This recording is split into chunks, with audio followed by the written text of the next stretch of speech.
You know, I've been thinking about something that has been bothering me for quite some time now. I was watching this interview with a young woman named Abigail Foster, a trained accountant who is trying to teach financial literacy to British school children. And as I listened to her talk about teaching 58,000 students in 18 months, explaining basic concepts like what HMRC is and how tax codes work, I couldn't help but think about one of my favorite principles. Show me the incentives, and I'll show you the outcome. Let me tell you what I mean by that. Abigail said something in that interview that really struck me. She said, and I am paraphrasing here, that the uncomfortable truth is it doesn't benefit those in power for the next generation to be financially confident. Now, that is a bold statement, isn't it? But you know what? I think she is absolutely right. And I've spent 99 years on this planet observing human behavior, studying incentive systems. And I can tell you that when you understand incentives, you understand everything. Here is what I've learned through decades of watching markets, businesses, and human nature. The financial services industry, the education system, the political establishment, they all intertwined in a way that creates what I call a lollapalooza effect. That is my term for when multiple psychological tendencies and incentive structures combine to create an outcome that is far more powerful than any single factor would produce. And in this case, that outcome is a population that is financially illiterate by design, not by accident. Let me walk you through this step by step because it is important you understand how these systems work. I remember back when I was starting out as a young lawyer in Pasadena, I had the great fortune of being exposed to people who understood money. My father was a lawyer. My grandfather was a judge. They weren't wealthy by today's standards, but they understood compound interest. They understood delayed gratification. They understood the basics of building wealth over time. That wasn't unusual for their generation, because they lived through the Depression. They seen what happens when you don't save, when you don't plan for the future. But somewhere along the way, we lost that. And I don't think it was an accident. Abigail mentioned in her interview that only 1 in 4 British teenagers even knows what HMRC is. Think about that for a second. 3 out of 4 kids who are about to enter the workforce have no idea who collects taxes in their country. That is not just ignorance. That is systemic failure. And when I say systemic, I mean the system is working exactly as it was designed to work. Now, why would I say something that sounds so cynical? Because I've spent my entire career studying incentive-caused bias, which is one of the most powerful forces in human psychology. People don't just act in their self-interest. They act in ways that align with their incentives, often without even realizing it. And when you look at the financial services industry, the incentives are crystal clear. They make money when you are confused, when you are uninformed, when you make mistakes. Abigail talked about how people come to her saying they want to invest and make an extra £100.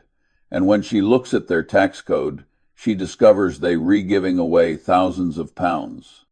Now, whose fault is that? Is it the individual's fault for not understanding a complex tax system? Or is it HMRC's fault for creating a system so opaque that even trained accountants struggle with it? I'd argue it is both, but more importantly, I'd argue there is no real incentive for HMRC or any government agency to make it simpler. You see, complexity favors the house. Always has. Always will. When Warren and I were building Berkshire Hathaway, one of our core principles was radical transparency. We wanted our shareholders to understand exactly what we were doing with their money, exactly how the business worked, exactly what risks we were taking. Why? Because informed shareholders make better decisions, and better decisions lead to better outcomes for everyone. But that only works if you want informed participants. If your business model depends on confused customers, you have every incentive to maintain that confusion. Let me give you a concrete example from my own experience. Back in the 1970s, I ran Wheeler Munger, my investment partnership. We had a simple fee structure, clear reporting, and I made sure every partner understood what we were investing in, and why. Compare that to what happened decades later with the hedge fund industry, where you had 2 and 20 fees, 2% management fee plus 20% of profits, hidden in complex legal documents that even sophisticated investors didn't fully understand. Why the difference? Because by the time the hedge fund boom came around, the industry had figured out that complexity equals profits. Now, Abigail is working with institutions like the Bank of England, MRC, the Treasury, trying to convince them to do better financial education. And she says they all say the right things in meetings, but nothing ever changes. Well, of course nothing changes. Why would it? What is the incentive for them to change? Think about it this way. If you are a politician, do you benefit from having a financially literate electorate? Maybe in the long run, but in the short run, which is what politicians care about because they refocused on the next election, financially illiterate voters are easier to manipulate. You can promise them things that sound good but make no economic sense. You can blame their problems on convenient scapegoats. You can avoid the hard choices that financially literate citizens would demand. If you are a financial services company, do you benefit from having customers who understand fees, compound interest, and simple index investing? Absolutely not. If everyone understood that a low-cost index fund would outperform most actively managed funds over time, and that high fees compound negatively just as surely as returns compound positively, the entire industry would collapse. I've said for years that investors would be better off if they just bought an index fund and sat on their ass, which is why I don't expect the financial services industry to be teaching people that lesson. If you are in consumer finance, credit cards, payday loans, overdraft fees, do you benefit from customers who understand interest rates and read the fine print? Of course not. Your business model depends on people not understanding what they're re-signing up for. Abigail mentioned how she finds it revolting that financial institutions extend high, cost credit to people least able to afford it. And she is right to be revolted. But from an incentive perspective, it makes perfect sense. The less people understand about finance, the more money these companies make. Now here is where it gets really interesting. And this is where my concept of the lattice work of mental models comes in.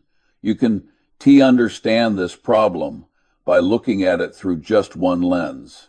You need to combine insights from psychology, economics, history, and even evolutionary biology to really grasp what is happening. From a psychological standpoint, humans have what I call a doubt avoidance tendency. We hate uncertainty. We hate admitting we don't understand something. So we avoid thinking about topics that make us feel stupid. Finance makes most people feel stupid, so they avoid it. This creates a vicious cycle.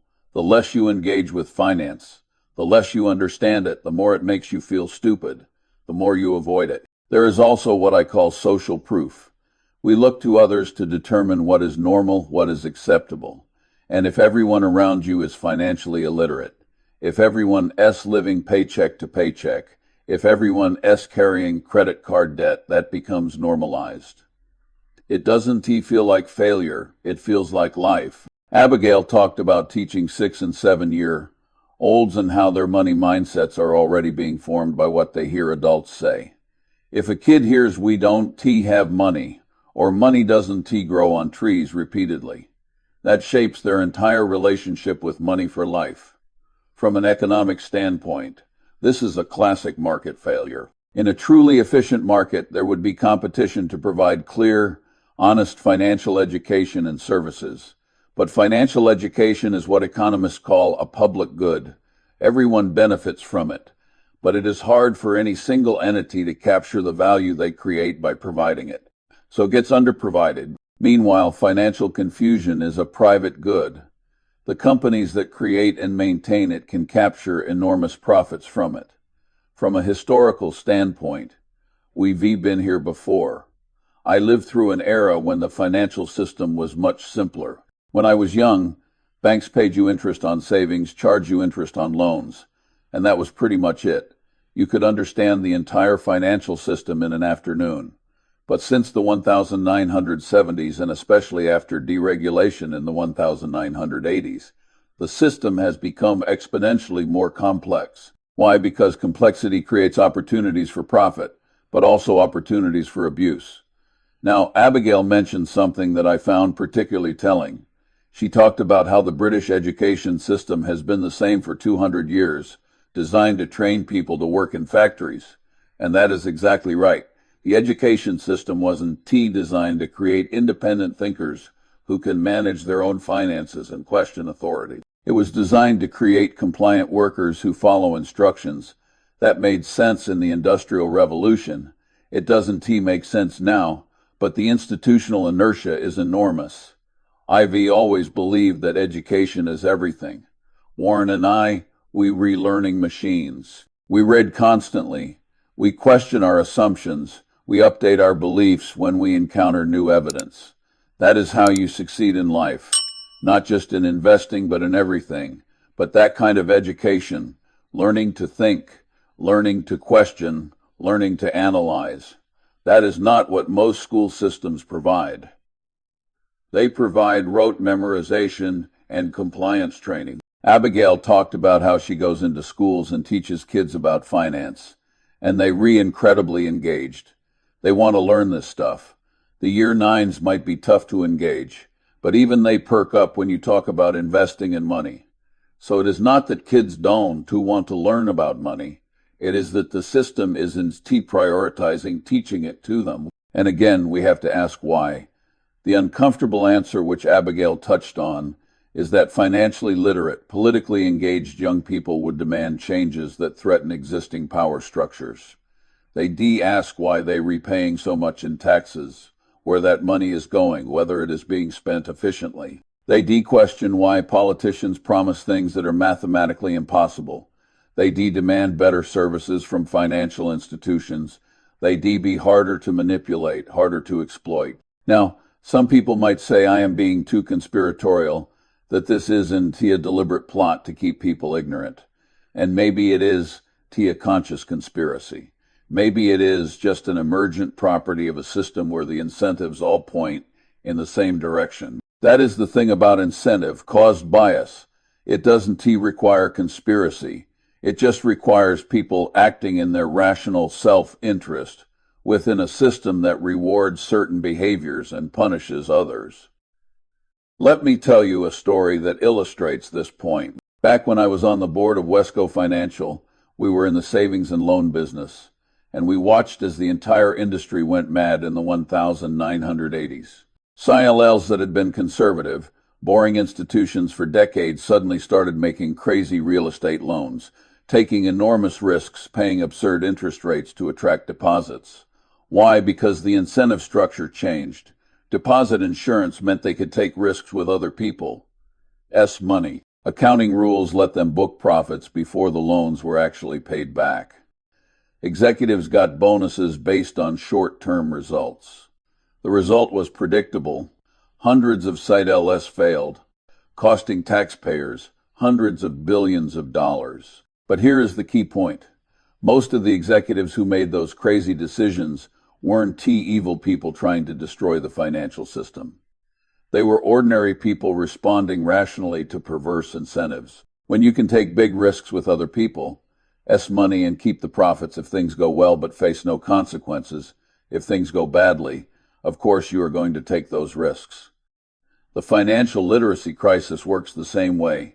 You don't need a smoke-filled room of villains plotting to keep people ignorant. You just need a system where everyone with power benefits from the status quo, and changing the status quo would cost them something. Politicians would face demands for reforms they don't want to make. Financial institutions would lose profitable revenue streams. Even teachers and school administrators have job security in a system they know, and uncertainty in a system they have to learn. So what is the solution? Well, that is the trillion-dollar question, is it? Abigail trying to work within the system, teaching kids directly, partnering with institutions to improve their financial education efforts. And I commend her for that. She is doing important work. But I am not optimistic that working within the system will create fundamental change, because the system itself is the problem. Here is what I think needs to happen, though I am not holding my breath waiting for it. First, we need to radically simplify the financial system. Not every innovation is good. Not every complex product serves a legitimate purpose. A lot of financial complexity exists solely to extract wealth from confused customers. We should go back to basics: simple savings accounts, straightforward loans, transparent fees, products that ordinary people can understand without hiring an expert. Second, we need to change the incentive structures in finance. Instead of rewarding short-term profits and complex schemes, we should reward long-term value creation and simplicity. At Berkshire, we pay our insurance managers based on long-term underwriting results, not on premium growth. That incentivizes them to be conservative, to make good decisions, to think about the future. The rest of the industry could learn from that.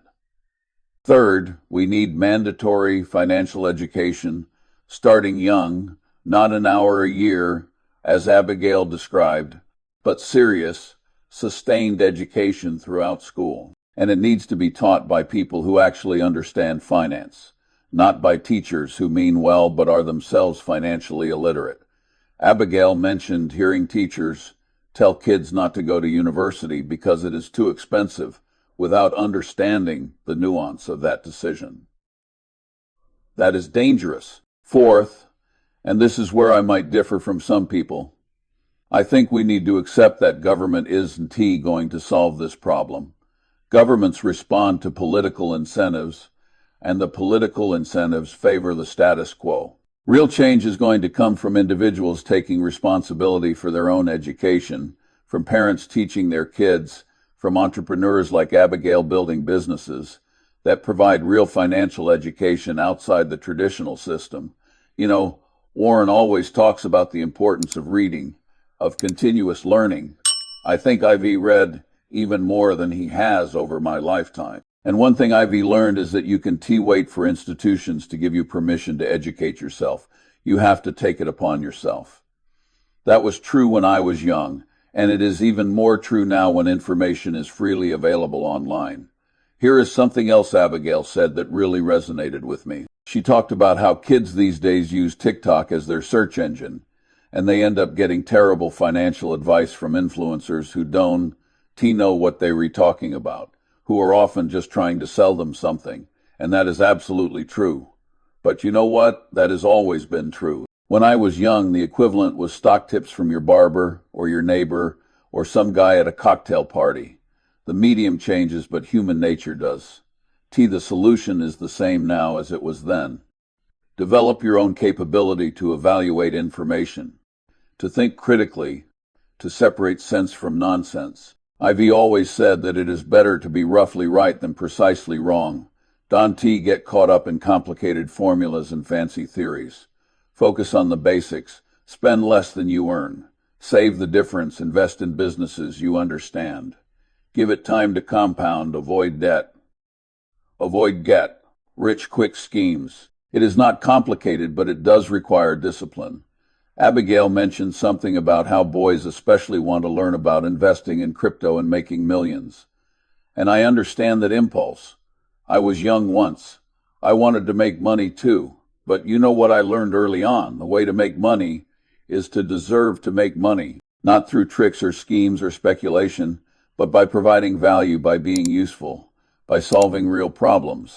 When Warren and I bought CS candies in 1972, we paid what seemed like a crazy price at the time, but we understood something important. CS had built something rare and valuable, a brand that people loved, a product with pricing power. We've now made more than $2 billion from that investment. That is how you build real wealth, by buying good businesses at fair prices and holding them for decades. Not by day, trading crypto on tips from TikTok influencers. Here is another mental model I want to share with you that is relevant to this whole discussion, what I call deserving what you want. If you want to be financially secure, you have to deserve to be financially secure. You have to earn it through discipline, through learning, through making good decisions consistently over time. Nobody owes you financial security. The government doesn't TO it to you. Your employer doesn't TO it to you. You have to create it yourself. And that starts with education. Not just financial education, though that is important, but a broader education in how to think. I've always advocated for what I call a lattice work of mental models, drawing on insights from multiple disciplines to solve problems. You can understand finance without understanding psychology. You can understand economics without understanding history. You can understand investing without understanding human nature. Abigail mentioned that she sits in meetings at the Treasury where everyone says the right things but nothing changes. Well, let me tell you something I learned early in my career. Meetings where everyone agrees are usually a waste of time. Real progress happens when people challenge assumptions, when they are willing to say uncomfortable truths, when they have the courage to advocate for change, even when it is not in their immediate self-interest. The problem is that most people in those meetings don't have the incentive to rock the boat. Their jobs depend on maintaining the status quo. Their careers advance by not making waves. Their pensions vest if they just keep their heads down and go along. So of course nothing changes. Why would it?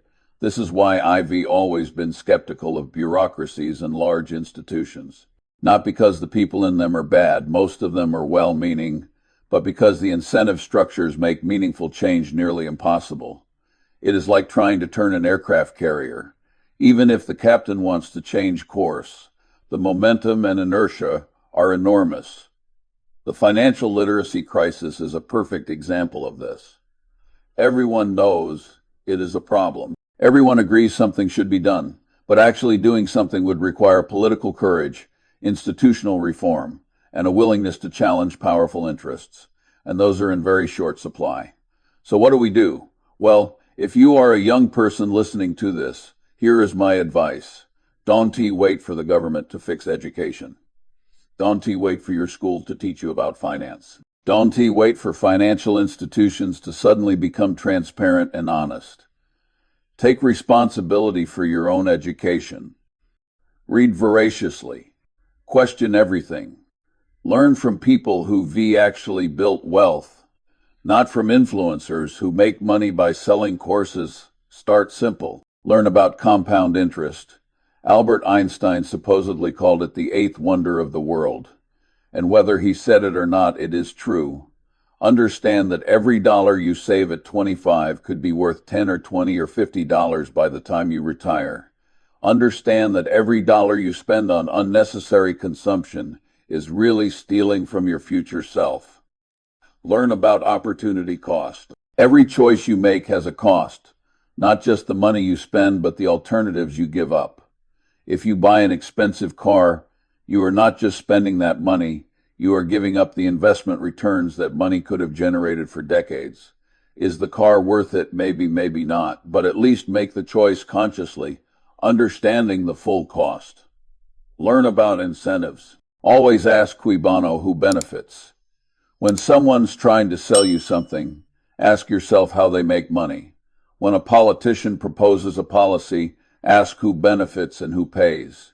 When an institution resists change, ask who has an incentive to maintain the status quo. Once you understand incentives, you understand almost everything. Develop your bullshit detector. There is a lot of nonsense in the financial world. A lot of people claiming to have secrets or special knowledge or guaranteed systems. I've been investing for 75 years, and I can tell you there are no secrets. The basics of building wealth are simple and well known. Anyone claiming otherwise is probably trying to sell you something. And finally, be patient. Good things take time. Warren and I built Berkshire over 60 years. It didn't happen overnight. We had setbacks, we made mistakes, but we kept learning, kept improving, kept focusing on the long term. That is available to anyone. You don't need to be a genius. You don't need special connections. You just need discipline, patience, and a willingness to learn. Abigail S. doing good work. She is teaching kids that their futures aren't predetermined, that they can take control of their financial lives. But ultimately, each individual has to make that choice for themselves. You can lead a horse to water, but you can make it drink. You can provide financial education, but you can make people use it. The system is going to change anytime soon. The incentives are too strong, the interests too entrenched. But individuals can change. You can change. And if enough individuals change, eventually the system has to respond. That is how all real progress happens, not top down from governments and institutions, but bottom up from individuals who refuse to accept the status quo. So yes, maybe the system is designed to keep you poor, or maybe it is just that nobody in power has a strong incentive to make you rich. Either way, the answer is the same. Take responsibility for your own financial education and your own financial future. Read everything you can. Question everything you are told. Learn to think independently and have the discipline to act on what you learn. That is what Warren and I did. That is what anyone who has built lasting wealth has done. And that is what you need to do too. The tools are available. The information is out there. What is missing is the will to use them. And that nobody can give you, that you have to find for yourself.